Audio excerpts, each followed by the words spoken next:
센 척하는 이유는 컴플렉스가 있기 때문이다. 세 보이려 노력하지 말고 강해지려고 노력해야 한다. 열등 컴플렉스란 열등감을 핑계로 인생의 과제로부터 도망치는 것을 말한다. 하지만 정작 그런 상황에서 자신이 열등감을 느낀다고 솔직히 말하는 사람은 드물다. 오히려 말도 안 돼. 나는 다른 사람보다 뛰어나다고 하면서 우월감을 드러내려고 한다. 이런 우월 컴플렉스는 또 다른 형태의 열등 컴플렉스다. 진정한 자신감을 갖춘 사람은 그것을 과시할 필요를 못 느낀다. 우월함을 드러낸다는 것은 열등감을 느낀다는 증거다. 우월 컴플렉스가 있는 사람은 강해지기 위해서 노력하지 않는다. 그저 강해 보이기 위해서 노력할 뿐이다. 정성껏 외모를 가꾸거나 여성인데도 남성처럼 행동하는 사람을 예로 들 수 있다. 또한 자기 자랑을 일삼고 다른 사람을 무시하며 약한 자를 억누르는 사람도 있다. 밖에서는 조용하지만 집에서는 난폭해지는 사람. 병이나 건강을 이유로 가족을 자기 뜻대로 조종하는 사람도 마찬가지다. 다른 사람의 가치를 끌어내리며 비판하고 큰 소리나 과장된 몸짓으로 말하는 사람. 남달리 특별한 능력을 가지고 있다고 말하거나 대화를 자신이 주도하려 하고 다른 이의 말을 흘려듣는 사람 또한 그런 유형이다. 그들은 강하기 때문에 그런 행동을 하는 것이 아니다. 그저 강해 보이기 위한 노력일 뿐이다. 그런 행동 뒤에는 강한 열등감이 숨어 있다.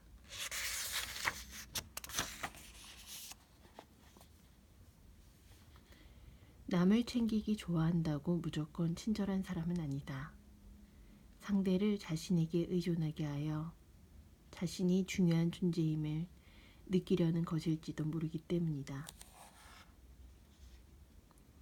자신이 너무 소중하다고 여겨 열등감을 숨기고 상대를 껄보거나 비난함으로써 자신의 우월성을 드러내려는 사람이 많다.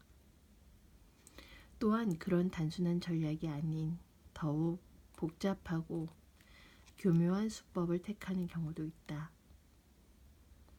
당신 주변에 남을 챙기기 좋아하는 사람이 있는가? 펜 빌려줄까요? 이 손수건 쓸래요? 슬슬 밥 먹는 게 좋지 않을까요? 이런 행동은 단순한 친절이라기보다는 남을 챙김으로써 상대가 자신에게 의존하도록 만들려는 의도이다. 그들은 내가 없으면 그 사람은 아무것도 못한다며 자신이 중요한 존재라는 사실을 증명하려는 속셈이라고 아들러는 지적한다. 자책이나 자해 등 고차원적인 방법을 쓰기도 한다. 그들은 나는 살아봤자 소용없다며 자기 비하를 한다. 겉보기에는 자신을 탓하는 것 같지만 실은 자신을 탓하고 상처 입힘으로써 가족이나 주변 사람을 탓하는 것이다. 나는 당신들 때문에 이렇게 괴로워. 그런데 당신들은 아무것도 해주지 않아. 라며 원망한다. 결국 그는 사과와 동정을 손에 넣기 위해 자신을 비난하는 것이다. 이렇듯 자신이 중요한 존재임을 증명하려고 애쓰는 수단은 매우 다양하다.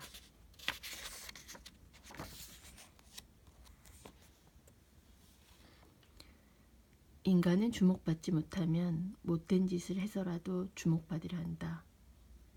그러나 그것에 실패하면 자신의 무능함만 드러날 뿐이다. 아이는 부모의 관심을 독차지하고 싶어 한다. 그래서 부모가 다른 아이에게 말 붙이는 것도 싫어하고 잠들기 전까지 곁에 있어 달라고 떼를 쓰기도 한다. 자기 뜻대로 안 되면 아이는 짜증을 부리거나 식사를 거부하는 등 다양한 트릭을 써서 주목받으려고 애쓴다. 아이는 어른이 힘으로 누르려고 하면 상처받았다고 느끼기 때문에 복수를 시도한다. 예컨대 문제 행동을 일으켜 일부러 부모를 힘들게 한다.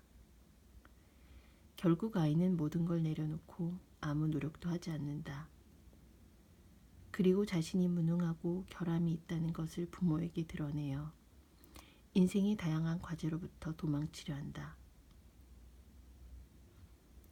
이상은 아들러 심리학을 체계화한 세계적인 교육자이자 소아정신과 의사인 루돌프 드라이커스가 제창한 부적절한 행동의 4가지 목표다. 이 4가지 목표는 비단 어린아이에게만 해당하는 것이 아니다. 부모, 자식, 부부, 상사, 부하, 친구 사이에서도 일어난다. 일에 파묻혀 가정을 돌보지 않는 남편에게 아내는 처음에는 일찍 들어오라고 요구한다. 하지만 남편이 자기 마음대로 움직여주지 않으면 화를 내거나 울기도 한다. 그래도 안 되면 부인은 남편에게 복수를 결심하고 자기도 놀러 다니며 집안일을 하지 않는다. 그리고 마지막에는 모든 걸 포기하고 자신의 나약함이나 실망, 병상 등을 남편 탓으로 빌린다.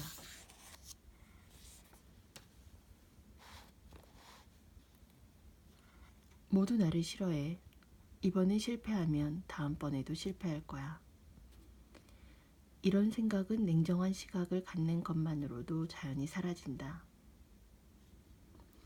인간이라면 누구나 열등감을 느낀다. 하지만 과도한 열등감은 바람직하지 않으며 극복해야 한다. 그렇다면 과도한 열등감이란 무엇일까? 아들러는 과도한 열등감으로 이어지는 자학적인 사고와 자신이 성장하지 못하도록 방해하는 잘못된 사고방식을 기본적인 오류라고 불렀다. 이번에 실패하면 다음에도 분명 실패할 거야. 우리 반 아이들은 모두 나를 싫어해. 저 친구는 나를 싫어하는 게 분명해.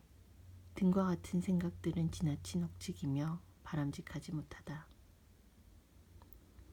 이번에 실패했다고 다음에도 반드시 실패한다는 법은 없다. 냉정하게 생각해보면 확률은 50대 50이다. 주변 친구들이 모두 나를 싫어할 리는 없지 않은가? 냉정하게 나를 싫어하는 사람을 헤아려 보면 정작 몇 명 되지 않는다는 사실을 깨달을 것이다. 이처럼 증거를 하나하나 냉정하게 찾아본 뒤 숫자로 확인해 보면 지나친 억측이라는 사실을 금세 알 수 있을 것이다. 그 과정에서 자신에게 제멋대로 생각하는 습관이 있다는 사실 또한 발견할 것이다. 그러면 열등감을 조금씩 극복해 나갈 수 있게 된다.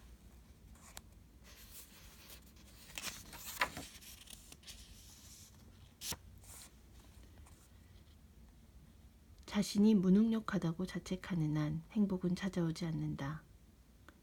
지금의 자신을 인정할 용기를 가진 사람만이 진정 강한 인간으로 거듭날 수 있다. 열등감을 극복하기 위해서는 지나친 억측을 버려야 한다고 앞에서 말했다. 그러나 그것만으로는 열등감을 극복할 수 없다. 그렇다면 어떻게 해야 열등감을 떨칠 수 있을까? 우선 본인의 부족한 부분을 없애는 것이 아니라 부족한 자신을 그대로 받아들여야 한다. 다시 말해 완전해지려고 노력하는 것이 아니라 불완전한 자신을 그대로 받아들이는 것이다. 루돌프 드라이스커스는 인간은 불완전함을 인정할 용기를 가져야 한다라고 말했다. 우리가 힘든 이유는 완전함을 추구하기 때문이다. 그러나 완전한 인간은 존재하지 않는다. 결점투성이 그대로 받아들여야만 자신을 사랑할 수 있다. 있는 그대로의 자신을 받아들이는 것을 심리학 용어로는 자기 수용이라고 한다. 불완전함을 인정할 줄 아는 용기야말로 자기 수용을 위해 가장 필요한 조건이다. Only if, 만약 결점을 극복했다면 I'm okay가 아니라 even if, 행여 결점이 있다 하더라도 I'm okay 라고 말할 수 있는 것이야말로 불완전함을 인정하는 용기이다. 그 용기를 가진 이가 진정 강인한 인간이며 행복을 손에 넣을 자격이 있다.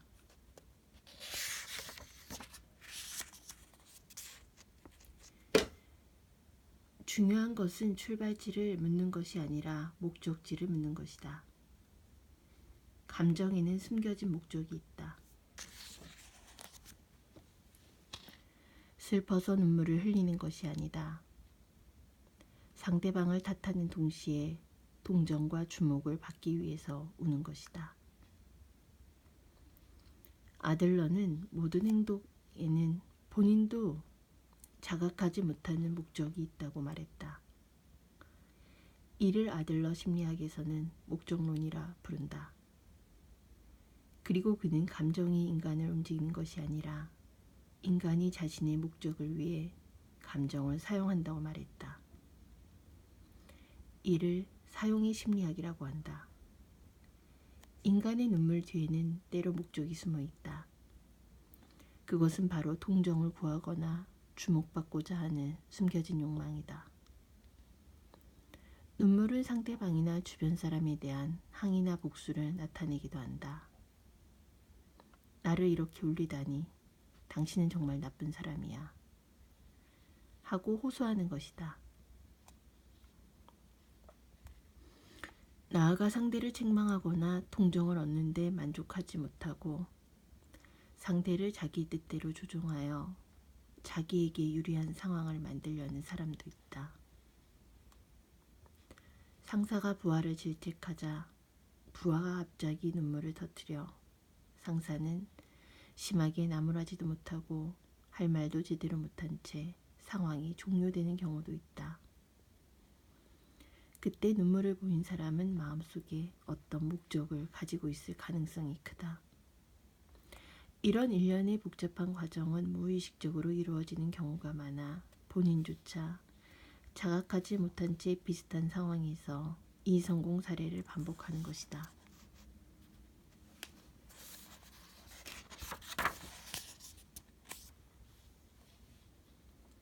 갑자기 화가 치밀어 올라 이성을 잃고 고함을 지른 것이 아니다.